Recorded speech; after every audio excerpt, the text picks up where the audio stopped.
Llegamos ahora sí al segmento de entrevistas. Estamos impacientes por conversar con el profe Carlos de todo un poco, sus inicios, trayectoria. Y en la previa estuvimos ahí recordando esos detallitos y qué bonito hablar de fútbol. Entramos ahora al segmento más esperado de nuestro programa. Un momento donde la historia y el presente del deporte se dan de la mano.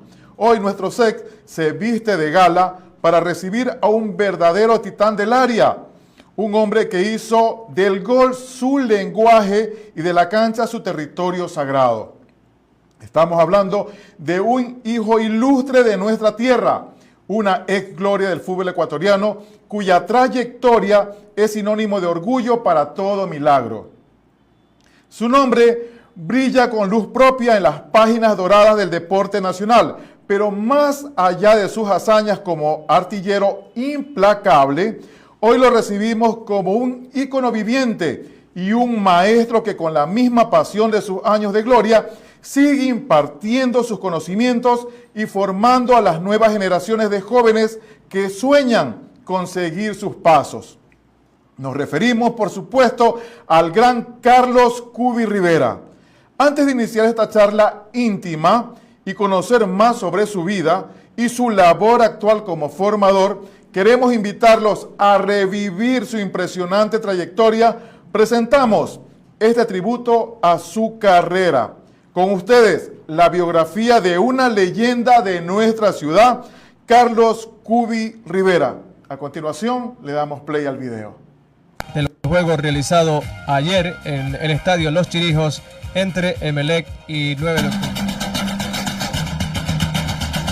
Milagro, cuna de gigantes del balón. Hablar de la historia deportiva de Milagro es abrir las páginas de un libro lleno de gloria, coraje y un talento inagotable que ha traspasado fronteras. Antes de profundizar en la vida de nuestro protagonista de hoy, es imperativo rendir tributo a esa estirpe de futbolistas que pusieron el nombre de nuestra ciudad en la cúspide del balompié nacional e internacional. Nuestra tierra ha sido bendecida con cracks de dimensiones extraordinarias, nombres que aún resuenan con eco de leyenda en los estadios de todo el Ecuador. Y es que es imposible olvidar la maestría de los hermanos Carlos y Hamilton Cubi, quienes, como todos los chiquillos milagreños de su época, los Cubi crecieron jugando con la pelota de trapo y luego con la de indoor en calles y portales de su barrio. Ellos, a los 13 años, ya jugaban en uno de los equipos más famosos de Milagro, el recordado Contratuerca, gran animador de los torneos de la Liga Cantonal. También es importante recordar la entrega de Estelino Sánchez con la elegancia y visión de Ciro Santillán. Ellos fueron, junto a otros grandes, los últimos exponentes de una época donde el fútbol milagreño dictaba cátedra de técnica y amor propio. En este firmamento de estrellas, donde el gol era un arte y la camiseta un orgullo, brilla con luz propia una figura que se convirtió en sinónimo de efectividad y respeto. Carlos Cubi Rivera, el orgullo goleador milagreño. Un hombre que heredó esa mística de los grandes y la llevó a nuevas alturas. A continuación, nos sumergimos en la trayectoria de este goleador incansable, cuya historia es en esencia la historia misma del éxito deportivo de nuestra querida ciudad, porque hablar de fútbol en Milagro es invocar inevitablemente el nombre de Carlos Cubi Rivera, un delantero que no solo lleva el gol en la sangre, sino que personifica la garra y el talento que brota de las canchas del Guayas. Su trayectoria lo posiciona como uno de los referentes deportivos más importantes de la zona. Aquí, su biografía, trayectoria, estilo de juego y su perfil deportivo. Carlos, nacido el 2 de mayo de 1957, espigado y hábil, con vocación de goleador, empezó por la puerta grande. A los 16 años fue fichado por Barcelona Sporting Club, el ídolo del astillero, siendo el centro forward más joven en la historia del ídolo. El técnico argentino de Barcelona, José María Silvero, lo vio en el recordado torneo Renovación que organizara en 1974 la Asociación de Fútbol del Guayas durante la fecunda presidencia de Antonio Andretta Arizaga y pidió a los dirigentes toreros que lo llevaran al equipo. Lo destinaron inicialmente a los juveniles, pero pronto Silvero lo llamó a la plantilla de primera. Le tocó negociar con el presidente del ídolo, Silvio Devoto Pasano, a quien consideró su padrino por toda la ayuda que le prestó siempre. Con la asistencia asistencia de su hermano Ricardo Cubi. No conocía Guayaquil, pero debía asistir al estadio modelo para los entrenamientos, según contó en un programa televisado al periodista Carlos Víctor Morales. Tomaba el bus que lo traía desde Milagro y se quedaba a la altura del cementerio general. De allí caminaba hasta el modelo.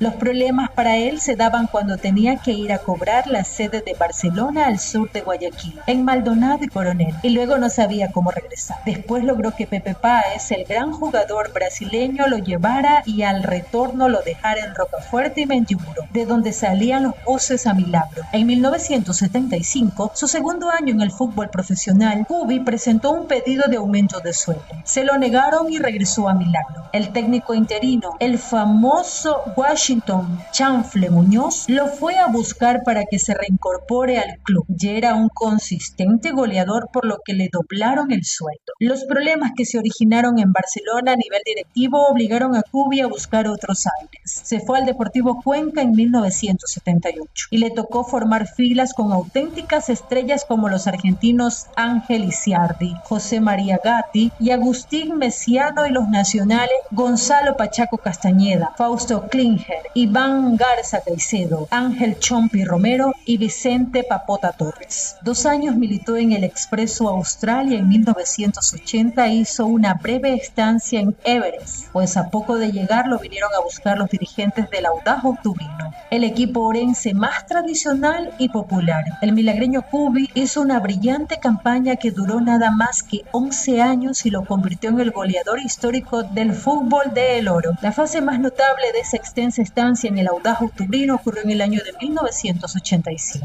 cuando se clasificó tercero en el campeonato nacional, contando con grandes jugadores a los que aún recuerda con emoción, pues estuvieron a un punto de clasificarse a la Copa Libertadores de 1988. Así reseñó Diario El Universo el 24 de septiembre del 2019, ese momento tan importante en la vida del club machaleño, cuya delantera comandaba Carlos Cubi. Antes del reciente desastre del ya descendido Fuerza Amarilla, hubo un equipo que en 1987 hizo vibrar a la afición machaleña, al ser protagonista de la mejor actuación de un cuadro orense en la historia del campeonato ecuatoriano, el recordado Audaz Octubrino, dirigido por el uruguayo José María Piris, campeón como zaguero de Emelec de 1972. Audaz terminó tercero y quedó cerca de ir a la Libertadores.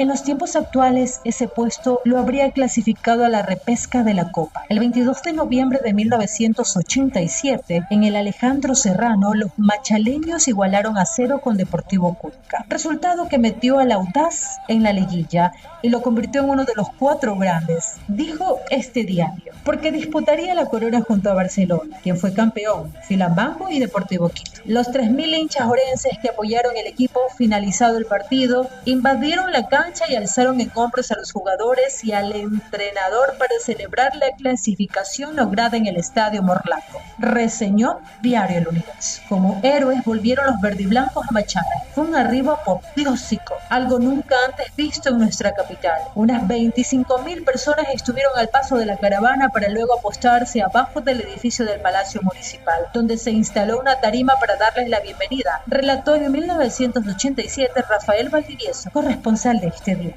Carlos Cubi Rivera, 17 años, extendió su carrera. La terminó jugando en el Valdés Sporting Club, al lado de una de las luminarias más refulgentes de toda la historia del fútbol ecuatoriano. Y es que hablar de Carlos Cubi Rivera no es solo recordar goles del pasado, es reconocer a un ícono viviente del deporte ecuatoriano. Su nombre trasciende las estadísticas para posicionarse como un referente absoluto en la historia del fútbol milagreño, como exgloria del fútbol nacional. Cubi representa esa casta de jugadores que defendieron la camiseta con honor, dejando el alma en cada cancha que pisaron. Hoy, su labor continúa fuera de las líneas de banda o de meta, pero con la misma pasión de siempre. En su faceta como profesor, sigue impartiendo sus vastos conocimientos a las nuevas generaciones de jóvenes que sueñan con seguir sus pasos. Su transición de goleador a mentor asegura que su técnica, su disciplina y su visión de juego no se pierdan, sino que se multipliquen en los futuros cracks de nuestra tierra. Este perfil biográfico ha sido posible gracias al valioso registro histórico del libro Leyendas del Deporte de Milagro, obra del reconocido cronista Ricardo Vasconcelos Rosado, quien ha sabido custodiar la memoria de los héroes deportivos que han dado gloria a nuestra ciudad. Carlos Cubi Rivera es y seguirá siendo un ejemplo de que el talento nacido en Milagro no tiene fronteras, un verdadero caballero del deporte que hoy forma el presente para asegurar un futuro brillante en el fútbol de nuestra región.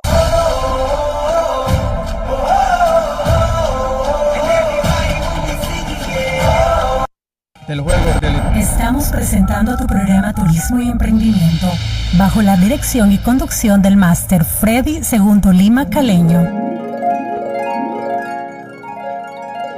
Listo, estoy sumamente convencido que ustedes han disfrutado mucho la biografía del profe Carlos Cubi y ya lo tenemos aquí. Profe, las cámaras, los micrófonos de Click Televisión son completamente suyos. Muy buenas noches, un gusto. Muy buenas noches, realmente vivir esos bonitos recuerdos de cuando uno estuvo activo en el fútbol son muy emocionantes, ¿no? Dentro de ello vi muchos amigos y momentos gratos en logros conseguidos con las instituciones donde estuve. Dentro de ello estamos en lo que es involucrado, lo que es el fútbol, si no es ahora dirigiendo, pero sí comentando algo de ello, ¿no? Perfecto, profe. Vamos a retroceder en el tiempo un ratito. Y bueno, recordar es vivir. Y el profe, 100% milagreño, déjeme decirle que un gusto que me haya aceptado la invitación. Y aquí estamos para conversar de fútbol, de todo un poco, de anécdotas, vivencias y mucho más. Profe, ¿cómo se dio sus inicios en el fútbol? Porque en la biografía estábamos hablando a la edad de los 16 años, ya usted ya dio esos saltos a esos equipos muy importantes, pero de pequeño me imagino que la escuela ya mostraba sus atributos, pero qué mejor que usted nos cuente esos detallitos. Bueno, nosotros somos nacidos en la Manaví 24 de mayo, el populoso MAN 24, donde siempre jugamos al pie de la calle, ¿no? Pasamos toda la vida jugando, tuvimos la oportunidad que nuestro padre se molestaba porque dañábamos muchos zapatos. Y dentro de ello jugábamos en el Coliseo de Edmundo Valdés Murillo, campeonatos de intro. Yo al inicio era arquero, y de los buenos arqueros, que proyectaba cosas buenas, pero ya después no me gustaba porque no me remataban al gol, ¿no? Entonces ¿Ya? Cambié de faceta y dentro ahí en el colegio José María Velasco Ibarra fui integrante de selecciones de básquetbol y de fútbol. En ese entonces don Jorge Villalta, maestro, profesor de cultura física en el colegio. Y jugamos intercolegiales, recuerdo que quedamos pentacampeones intercolegiales con el colegio Velasco Ibarra. Y luego de ello pasé a Milagro Sporting, donde quien iniciaba como entrenador era el licenciado Dalton Muñiz Plúa. Él fue el primer entrenador que tuve, después pasé al equipo de segunda con el Tanque Romero. Luego de jugar el campeonato de renovación, uno de los mejores de la historia del fútbol de Guaya, con don Antonio Andretta como presidente de ASO Guaya, donde de ese torneo salieron un sinnúmero de jugadores. Como hacía el comentario, la primera fue reunión con MLE, porque José María Silvero era el técnico de MLE, y él dispuso que me compraran porque él tuvo que viajar a Argentina y resulta que fui a hablar con los dirigentes y me mandaban al equipo juvenil. Entonces andaba con mi hermano Ricardo porque él era el mayor, y el mismo día tenía una reunión con los dirigentes de Barcelona, con don Silvio Devoto, y lo primero que hice preguntar si yo iba al equipo de primera o a los juveniles, y me dijo no, al equipo de primera. Entonces di la autorización para que en ese entonces, imagínense, yo jugaba en Contratuerca, y en ese entonces era don Carlos Campuzano, presidente de esa institución. Hicieron las negociaciones y fui a Barcelona con 16 años, terminado el año, en mi debut prácticamente, que el técnico era Otto Viera, convertí alrededor de unos 7, 8 goles, y a fin de año a mí me pagaban algo que creía que no era correcto. Entonces en eso se inundó el Milagro como siempre, ¿no? Entonces esperé, la excusa que puse era que Milagro estaba inundado. pero era otra, ¿no? Yo no quería volver porque yo era el jugador que menos ganaba en el club. Entonces, como decía ahí, el Chanfle Muñoz vino para acá y me convenció y fui y me duplicaron el sueldo, pero entonces igual salía perdiendo, como digo yo, porque a mí no me daban prima de año, a mí no me daban premio por clasificar a liguilla ni nada de esas cosas. Entonces terminó el año y dentro del año llega Roberto Resquín como director técnico de Barcelona. En ese entonces yo era titular con 17 años, yo llevaba 10 goles en el equipo y al primero que mandaron a la banca fue a mí. Me dieron todos los uniformes que trajeron, Adidas y todas esas marcas, pero yo a la cuarta fecha le dije que yo me iba a mi casa porque a mí me llevaban a ir a pasear nomás los partidos. Yo iba y a la tribuna. Entonces, después que él se entera bien lo que yo había hecho, terminé en el club y a fin de año coge don Merchán, Miguel Merchán. Cuando me entero de que se interesó el Deportivo Cuenca y habían negociado sin yo saber, en el momento que yo hablo con los dirigentes del Cuenca, me estaban pagando 3 veces más de lo que ganaba en Barcelona. No dudé nunca, y inmediatamente fui. En ese entonces era un hermano del militar Jarrín Cagüeña, casado con la señora Nena Antón, donde con la edad que yo tenía 19 años, prácticamente pasé a ser un ahijado de ella.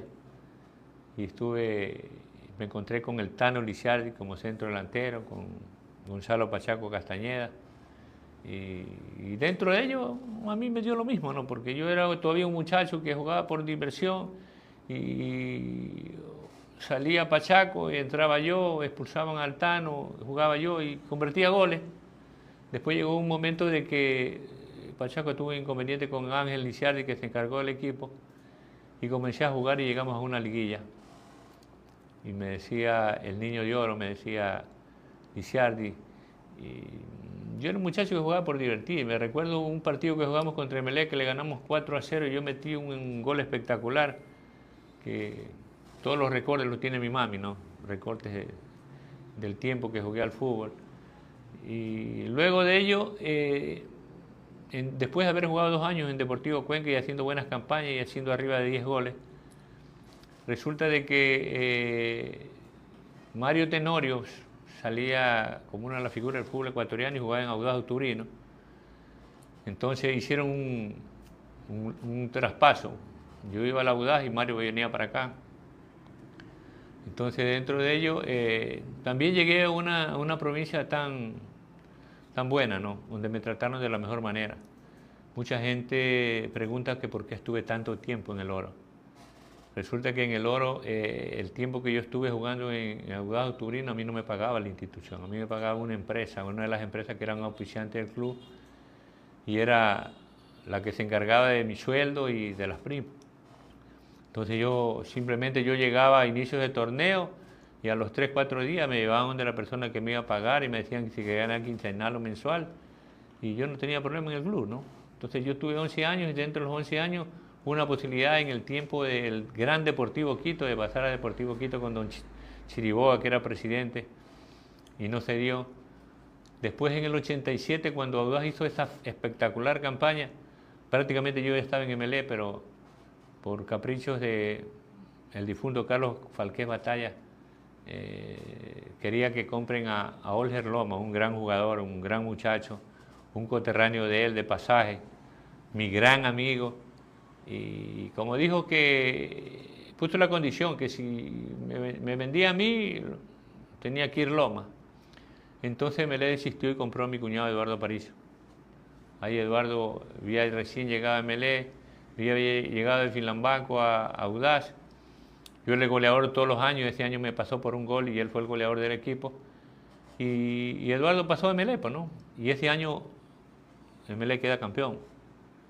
Entonces, de ahí en más, pasé el último año a Valdés y ahí terminé la carrera deportiva como jugador, siendo vicecampeón del país, ¿no? Ya, profe, antes de irnos a Valdés, bueno, que estoy seguro, yo lo veía jugar, profe, déjeme decirle, estaba ahí en las gradas, ¿ya? Pero, profe, ¿qué tan difícil para un futbolista es, con su juventud, obviamente ahí los traspasos del caso, estuvo en Barcelona, pero ya estaba en la mira del Deportivo Cuenca. Llegar a una ciudad completamente extraña, completamente diferente en costumbres y mucho más. ¿Qué tan difícil se le hizo acoplarse al estilo de vida que hay allá en Cuenca? El frío y todo eso. Verá, como decía ahí, decía el comentario de que yo soy realista, pues. El Montuyo es Montuyo. Claro. Yo en Guayaquil conocí llegar hasta el cementerio y llegué a la escuela de fútbol, al Estadio Modelo. De ahí me llevaban a ciertos lugares a entrenar. Como es realidad, cuando me tocó cobrar el sueldo, yo no sabía para dónde coger, pues, ¿no? Yo hice buena amistad con Páez, con Nelsinho, con Maruñero, con Coronel, que hasta ahora con Miguel Ángel y con Juanito nos encontramos porque somos socios de los futbolistas de la provincia del Guaya. Entonces ellos me hacían el favor de llevarme, pero ellos cobraban su sueldo y se iban, pues.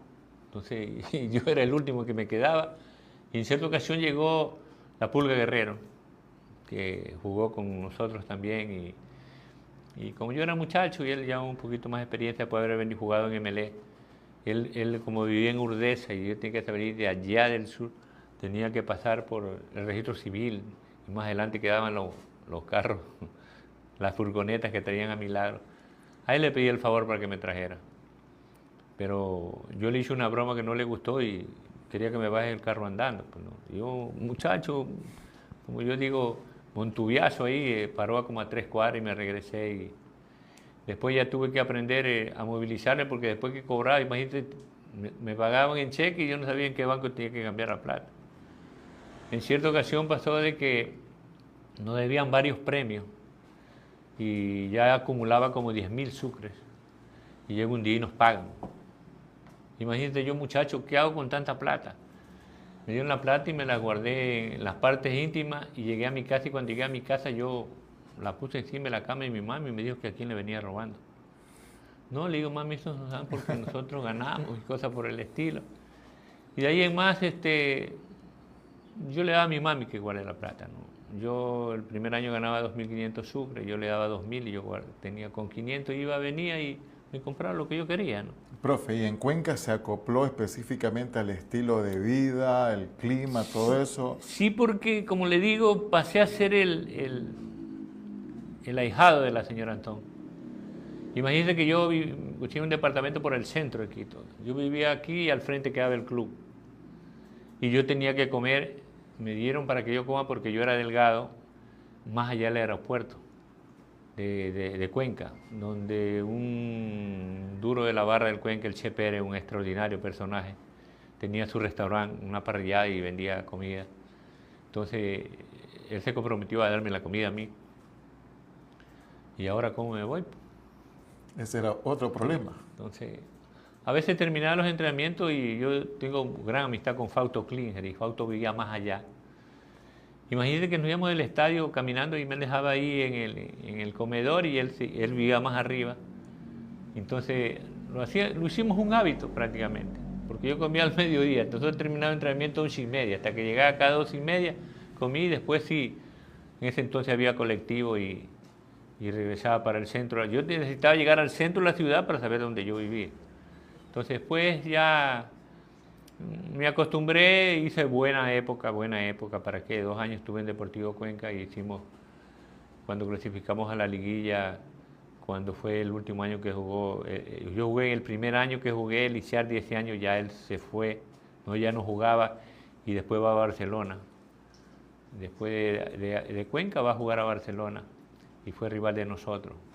La gente de Cuenca se resintió al 1000% porque él era un ídolo extraordinario en la ciudad, era un referente, era un ícono, y hasta ahora recuerda Ángel de que la gente se resintió bastante y Ángel no podía regresar a Cuenca teniendo sus propiedades y cosas por el estilo. Entonces, dentro de ello, el clima sí al comienzo afecta, pero después uno se adapta y tiene que convivir, pues, ¿no? Yo andaba solo, aprendí cuando estuve en Barcelona, llegó un momento que tuve que ir a estudiar a Guayaquil y vivía también en un lugar donde el que hacía el favor era Miguel Coronel, que estudiaba en el mismo colegio y me pasaba llevando y me pasaba dejando. Entonces, son cosas de que muchos no las aguantan y optan por regresar a su tierra. Y de esos hay muchísimos chicos, no solamente aquí en el país, sino gente que ha jugado al fútbol y lo ha contratado fuera del país, porque no se adaptan al uso horario o a la comida. Viven regañando de que quieren comer arroz con menestra y carne, y en los otros lugares, en otros países generalmente no hay. Y por esas situaciones se regresan, porque en el fútbol hay que ser corazón duro, porque hay que aprender a vivir solo también. Profe, estoy seguro que muchos de ustedes están disfrutando de esta entrevista con el profesor Carlos Cubi. Déjenme indicarles que en unos minutitos nos va a decir él hincha de qué equipo ecuatoriano es. Aquí vamos a saber absolutamente todo, déjenme decirles, a pesar que yo ya lo sé, pero él lo va a compartir con ustedes. Profe, el delantero vive del gol. ¿Qué pasa por la mente de un delantero que vive una sequía de goles y obviamente la hinchada no espera? Pero ¿qué pasa por la mente por ese jugador? Usted como un delantero que obviamente ha batido récord, un hombre que ha sido goleador, su etapa en Audax Octubrino fue fenomenal, pero ¿cómo vive un delantero cuando está pasando una sequía de goles y que la hinchada, la prensa obviamente, que también es otra, que comienza la presión del caso, y usted cómo lo vivía? Son momentos bastante duros. Hay muchos que no lo aguantan y hay muchos que a lo mejor desisten de jugar. Si bien es cierto, hay muchos jugadores que son realmente goleadores, que siempre meten o pasando uno o seguido o continuado mete goles. La gente se acostumbra y siempre está esperando que él meta goles.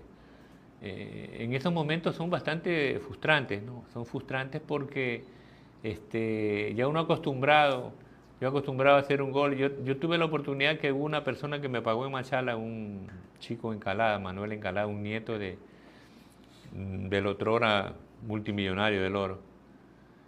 Él un año dijo, yo te voy a pagar el sueldo, pero yo te voy a pedir algo importante para mí, me dice. Yo quiero que tú hagas el gol, vayas al banderín, porque yo hacía como el Apache Alcide también. Me daba la vuelta al banderín y cuando llegues a la mitad de la cancha, tú me señalas, yo me levanto y te aplaudo. Ese era el gusto de él, ¿no? Claro. Entonces yo llegaba a la mitad, como él estaba siempre al centro, yo lo miraba y lo señalaba y él se levantaba. Después que todo el mundo se había sentado, se levantaba y aplaudía. Entonces, ¿y él para qué? Un muchacho muy humilde, esperaba que termine el partido, tenía su buen vehículo, me decía, vamos, me llevaba a mi casa o me invitaba a comer a la suya, o si no, yo cogía y me venía para Milagro. Entonces, son detalles, como él dice, en la de que no meter goles.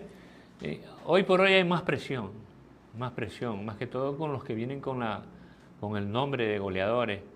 Hay muchos que tienen que prepararse porque el fútbol ecuatoriano no es como el de otras ciudades, otros países, porque el fútbol ecuatoriano es bastante rápido y técnico, es más rápido, puede ser uno de los fútbol de Sudamérica, uno de los más rápidos de Sudamérica, porque hay mucha gente, mucha capacidad, de pronto natural y de pronto de preparación también, ¿no? O sea, influye mucho la preparación. Yo escucho tantas cosas, lamentablemente mucha gente ha de pensar que uno es frustrado, ¿no?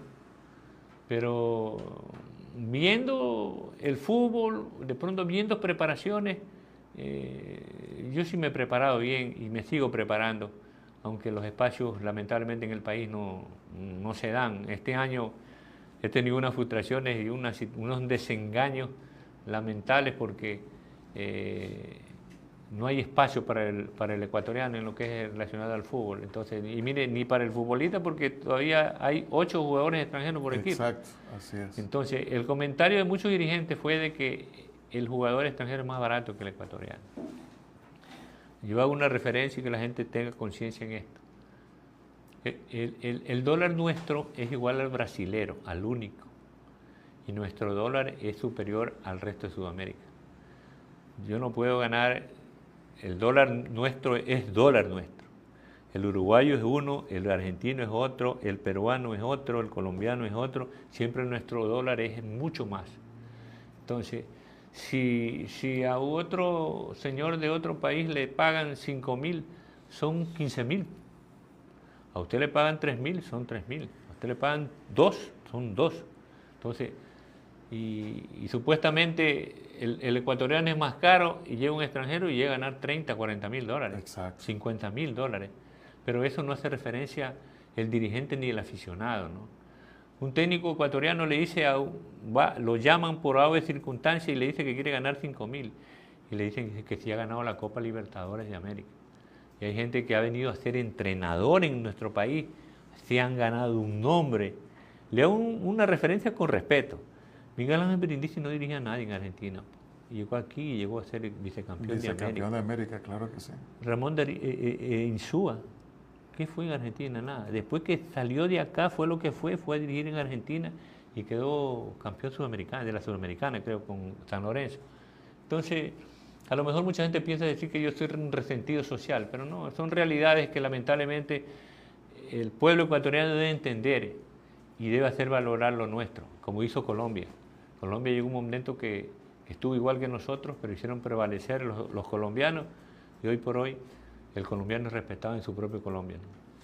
Estamos con el profesor Carlos Cubi conversando de todo un poco y obviamente del rey de los deportes que es el fútbol. Profe, habrán muchos jóvenes que nos estarán viendo y obviamente a nivel internacional, luego han de ver el reprise.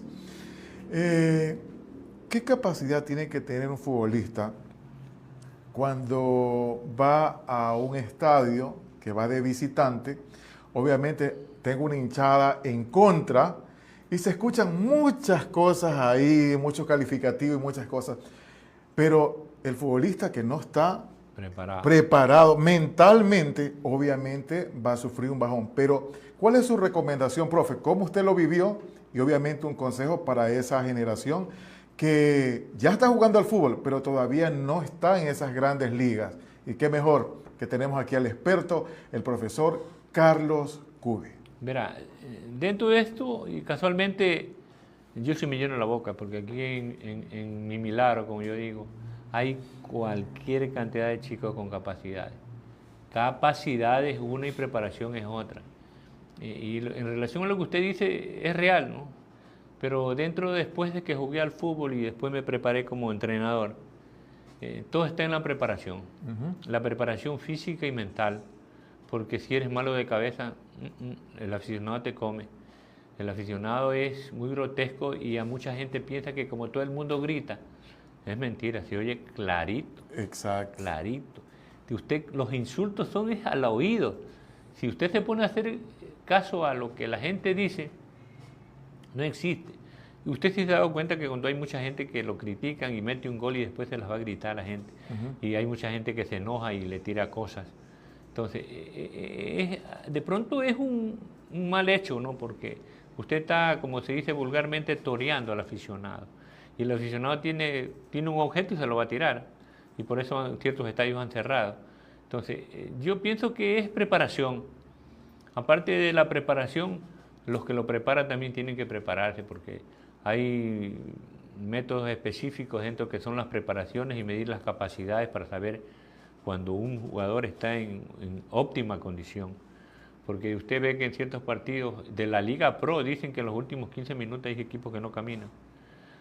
Mi concepto es preparación y listo. Porque uno generalmente como entrenador y coordina con el preparador físico, tiene que medir las capacidades, porque el campeonato no dura 2 o 3 meses. El campeonato dura 6, 7, 8 meses. Y dentro de ello, cada 2 o 3 meses tiene que medir capacidades.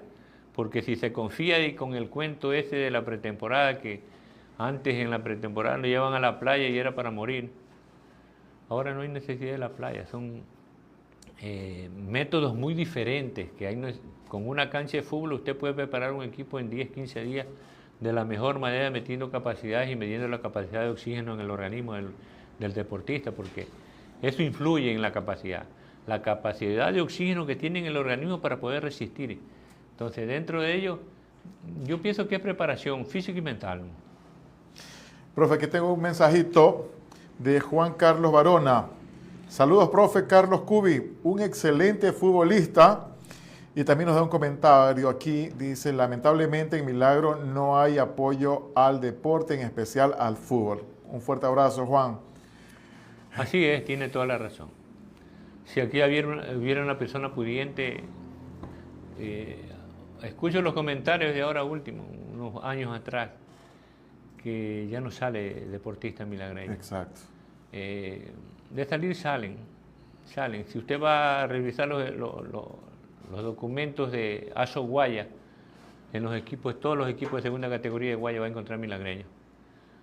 Aquí lamentablemente creen que es sembrar, poner la semilla y que inmediatamente se haga el árbol y dé fruto. Estos son procesos de trabajo. Lógicamente que no hay una persona pudiente, porque el mejor ejemplo que hay aquí en este país es Independiente del Valle. Exacto, completamente de acuerdo. Y él dijo, y el señor Deller, antes de que él compre ese equipo, que yo lo conocí ese equipo, él ofreció a Barcelona este proyecto. Y no le pararon bola, como se dice vulgarmente. Entonces, este equipo Independiente del Valle era de un señor que tenía una zapatería. Porque en el tiempo que yo le dirigía a Aucas, él tenía un equipo de segunda y que casualmente ascendió a la Serie B ese equipo. Y ahí jugaba Valdión, el que jugaba en el Deportivo Quito, el puntero derecho. Y yo en ese tiempo tuve oportunidad de ir a ver jugar ese equipo. Tenía un bonito equipo y después este señor Deller le compró el equipo y le puso Independiente José Terán. Y ahora tiene ese equipo, pero lo hizo como empresa. Y él dijo, este proceso va a durar 10 años y después de los 10 años vamos a conseguir resultados. Y a los 10 años exactos quedó campeón de la Sudamericana. Exacto. No campeón tanto de la nacional, Sudamericana. Y es el equipo donde ha sembrado y ha cosechado. Casi todos los jugadores que están fuera del país son jugadores de ellos. Y profe, no nos olvidemos también que ha sido el Independiente del Valle vicecampeón de la Libertadores. Así es. Imagínense ustedes. Déjenme indicarles lo siguiente. Estamos con el profesor Carlos Cubi. Es gloria del fútbol ecuatoriano. Profe, ¿se acuerda por la década de los 70, 80, quizás hasta los 90, el terror y temor que teníamos nosotros cuando jugábamos con los brasileños y los argentinos? Cada vez que ellos venían, nos daban una paliza y cuando nosotros íbamos para allá, era pero otra paliza. ¿Cómo vive el jugador, a lo menos en esos tiempos, profe, usted como delantero, como jugador de fútbol, cómo piensa usted que ha vivido un jugador seleccionado al tener esos monstruos que hay que visitar al Maracaná, se me ocurre en ese momento, con ese estadio completamente lleno, abarrotado? Yo creo que hubo tembladera de piernas también. En esos tiempos. Eran otros tiempos. Exacto, en esos tiempos. O sea, hagamos las comparaciones. Hasta antes que llegue Dusan, no es que no habían jugadores. La situación trasciende que eran jugadores más técnicos, pero más lentos. Exacto. El fútbol ecuatoriano era bastante virtuoso, elegante, con tanta capacidad, pero lento. Entonces, dentro de ello, ¿quién va a decir que Jorge Bolaño no era un extraordinario jugador? Era la excepción, era Alberto Spencer, que jugaba en Uruguay y que fue goleador de Copa Libertadores de América. Polo Carrera, ¿quién va a decir que es mal jugador? Exacto. Era un exquisito jugando al fútbol. Y así le nombro a Jefferson Camacho, que es un eminente, en nuestro país era una eminencia, pero íbamos los sudamericanos y nos pintaban la cara. Entonces, dentro de ello, yo tuve la oportunidad y la dicha, digo, de trabajar en el cuerpo técnico con Dusan Drašković. Yo estuve integrando el cuerpo técnico de Dusan Drašković porque en el momento que yo me retiro, yo, gracias a Dios, he tenido buenos padrinos, ¿no? Mi padrino, yo lo declaré mi padrino, así a don Carlos Coyo Martínez. Ah, ya, ok. Que en paz descanse. En ese día que yo ya me sacaban de Valdés porque quedó vicecampeón y yo ya no dejaba de jugar, don Carlos Berni me dijo para que diera un equipo para un campeonato internacional en Guayaquil. Y en ese entonces salían de la oficina de don Carlos Berni, don Carlos Cuello con Dusan, y me dice, mijo, ¿quieres trabajar con la federación? Le digo, si usted me da la oportunidad, padrino, bienvenido, ¿no? Y ese fue todo.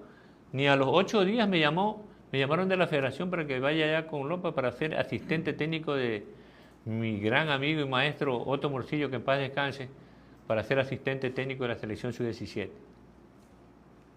Con mi maleta llegué a la Ecuatoriana, estaba Dusan, y ya me habían dicho que a Dusan no había que decirle nunca no.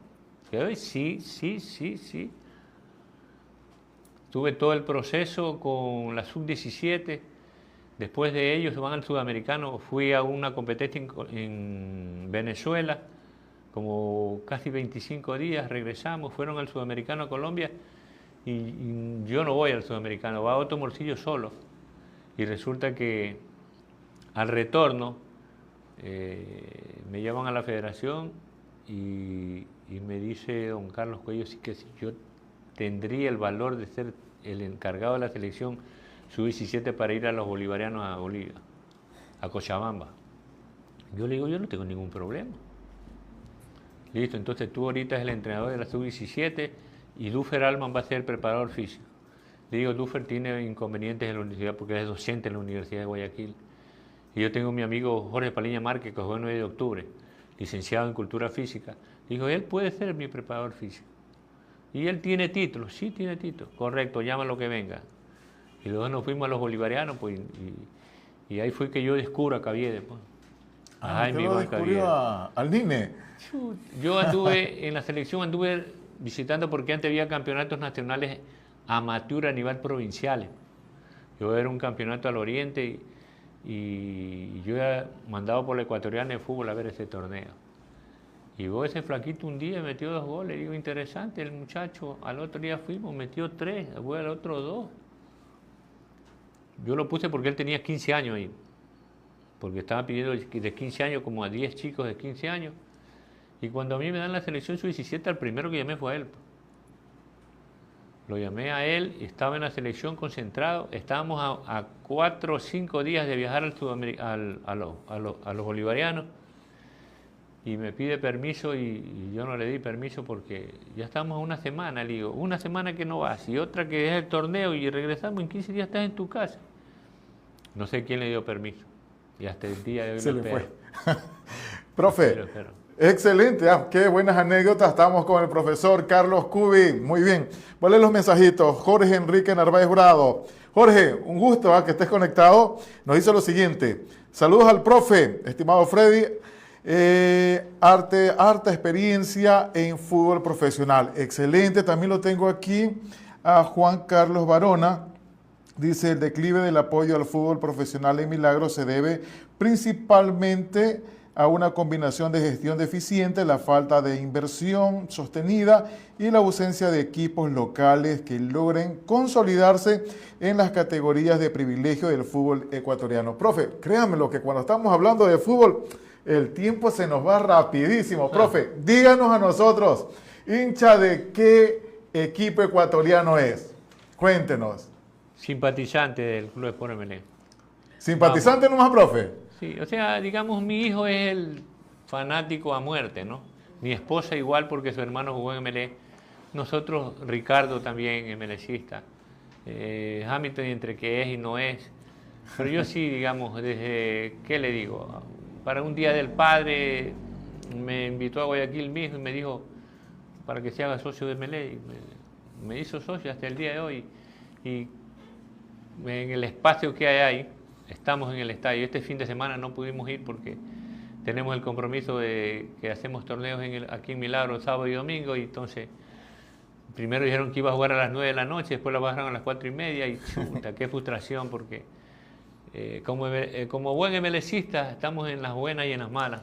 Profe, y déjeme decirle, me parece que MLE juega el día de mañana jueves. Con Independiente, el día jueves, ¿verdad? Sí, Perdón, jueves. el día jueves con Independiente del 7 de Valle, la noche. 7 de la noche, así que estar atentos. Profe, ya estamos ya por culminar la entrevista, créanmelo que nos falta mucho material. Usted su carrera prácticamente la terminó en Valdés Sporting Club, ¿verdad? Sí, este fue el último año que jugué. Y usted anotó su último gol en el año 1991 ante el Liga de Quito. ¿Nos puede recordar cómo fue ese fantástico gol para que todos nuestros seguidores, bueno, disfruten en primera línea con el profesor? Tenemos aquí Carlos Cubi. Lo gritó a todo pulmón, profe, me imagino, ¿ah? Lógico. En ese equipo jugaba Marcelo Gutiérrez, pues, ese entonces. Marcelito jugaba en Liga de Quito. Nos iban ganando 1-0. Y fue una jugada que estuve de espalda en el borde de área chica, la resecto de espalda, le leo, me doy la vuelta y fue un bonito gol. Para terminar la carrera futbolística fue extraordinaria. Yo ya me había olvidado y alguien me pasó ese video que es para no olvidarse nunca, ¿no? Yo, gracias a Dios, a mi hijo, que no lo dejé jugar al fútbol prácticamente porque, gracias a Dios, a hoy por hoy es licenciado en Cultura Física, es máster, está haciendo un doctorado, es docente en un gran colegio en Guayaquil. Los árbitros me decían, ¿y por qué no dejó jugar a tu hijo? Porque él estuvo en el tiempo que salió Mena y era compañero de Mena en las divisiones menores de MLE, pero querían que les regale la carta de libertad y no le daban ni siquiera para el transporte, porque yo en ese entonces vivía en Guayaquil por situaciones prácticamente de él, de estudio, porque era becado en un colegio en Guayaquil por el deporte igual. Entonces, no me arrepiento de ello, ¿no? Pude haber sido un buen deportista, mi hijo, porque jugó hasta por el pueblo aquí. Él era seleccionado de la Universidad de Guayaquil y jugaba equipo de segunda. Fue el goleador de segunda categoría en un año. Después pasó a jugar a Panamá y ahí yo lo saqué porque quería dejar el estudio por seguir la pelota. Con lo que me pasó a mí, que yo terminé bachiller, ya estando en la universidad, salí a otra provincia. Lo que no pasó con Hamilton, que Hamilton estaba en tercer año de Cultura Física y el cuarto año va a jugar a Audaz, pero se habló en la universidad y Hamilton tenía clase de lunes a miércoles y los jueves partía para Machala, y como era un buen estudiante no tuvo ningún inconveniente y después estuvo en selecciones de Ecuador y tantas cosas, que no fue el mejor estudiante por la situación de que tenía que viajar con selección y tenía exámenes y dentro de ellos no era lo mismo, ¿no? Entonces, eso fue una de las situaciones gratas dentro del fútbol que uno vive y que no solamente yo, sino muchos que han jugado al fútbol, los recuerdos son vivencias gratas e importantes y un bienestar. Y como siempre, milagreño de cepa. Nunca en la historia del fútbol ecuatoriano pueden decir que me cambié de otra provincia. Siempre milagreño, hoy, mañana y siempre. Perfecto. Estuvimos con el profe Carlos Cubi, gloria del fútbol ecuatoriano. Profe, esperando que le haya gustado el programa. Esto es como un pequeño homenaje para usted. Espero que le haya gustado la biografía, que estuvo espectacular. Y muchas gracias por haberme aceptado la invitación. Fue por casualidad que nos encontramos. El profe dijo, ahí voy a estar. Pero eso sí, siempre y cuando no juegue Melec ese día. No. Entonces, profe, sus palabras finales. Muy agradecido, realmente muy agradecido porque estas situaciones no se las vive todos los días, ¿no? Y creo que aquí en Milagro también hay personas que han hecho mucho por el fútbol del país. Está el caso de Roger, el caso de Freddy Castro, que hoy está trabajando en Libertad como preparador físico. El caso de Stalino, que es una persona que usted lo ve y no cree que es él. Entonces, los chicos Pepper, sí, que son referentes de nuestro pueblo, ¿no? Y generalmente cuando me encuentro, da gusto encontrarse y ponernos a conversar un poquito dentro de lo que es, gracias a Dios, en todo el país por donde me he movilizado. Yo tuve la oportunidad de trabajar en una federación en el Oriente y imagínense, allá al fondo a uno lo conocen, pues, ¿no? Entonces, dentro de ello, bien que haga estas cosas y que no solamente sea conmigo, para que los chicos también vivan su momento de alegría recordando cosas buenas que hicieron dentro del fútbol del país. Muchísimas gracias y siempre a la orden. Perfecto. Muchas gracias al profe Carlos Cubi. Estuvo con nosotros hablando de todo un poco, el agradecimiento del caso.